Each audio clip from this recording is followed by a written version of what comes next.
কি বলে একটা লম্বা ধরা দিল তুই আসল কথা জানি দিছে কবর করছো কি অবস্থা ভাই? খুবই ভালো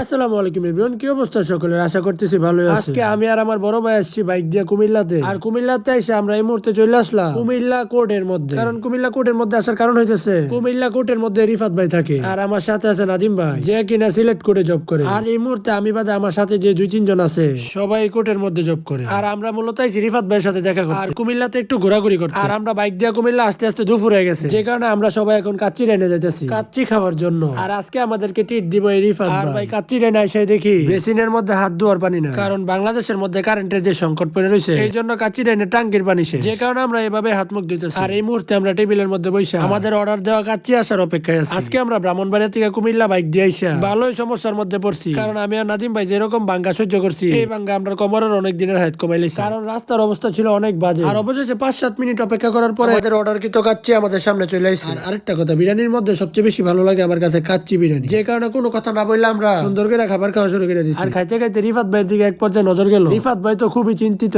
রিফাত ভাইয়ের অর্ডার কি তো ফালুদার চামচ লে, কারণ এই চামচ যে বড় এটা রিফাত ভাই চিন্তা করতেছে এটা রিফাত ভাইয়ের মুখে দেওয়ার জন্য নাকি ভাইয়ের পাশে যে আছে ওনারা দেওয়ার জন্য। এই বিষয়টা লয়ে ভাই হালকা একটু চিন্তা। আর অবশেষে আমাদের খাবার খাওয়া কমপ্লিট এবং কি বিল দেওয়া কমপ্লিট। আর এই বিল দেওয়া নিয়ে রিফাত ভাই এবং কি নাদিম ভাই মোটামুটি হালকা একটা যুদ্ধ করে লাইছে। আর সেই বিল দিতে রিফাত ভাই সক্ষম হয়েছে। আর আমাদের এই মুহূর্তে কাচ্চি রেনে খাবার খাওয়া শেষ। আর এই মুহূর্তে আমরা কাচ্চি রেন থেকে বাইরে হয়ে যেতেছি। আর এইটা যে আমাদের পাগলা সুন্দরী, যারা আমরা এই রাস্তার মধ্যে লক কইরা খাবার খাইতে গেছিলাম। আবার মনের ভিতরে হালকা একটা টেনশন আসলো, যে পরিমাণের সুর এই দেশের ভিতরে কোন সমাজে লক্ষ্য হয়ে লয়ে গেল গেলে গাড়ি, এই টেনশনটাই আমার মনের ভিতরে একটু বেশি আসলো। আজকের ভিডিও এনে শেষ করতে দেখা হইতাছে পরের ভিডিওতে। আর আমার ভিডিও ভালো লাগলে অবশ্যই আমার পেজটারে ফলো করে দিবেন এবং লাইক করতে ভুলবেন না। আল্লাহ হাফেজ।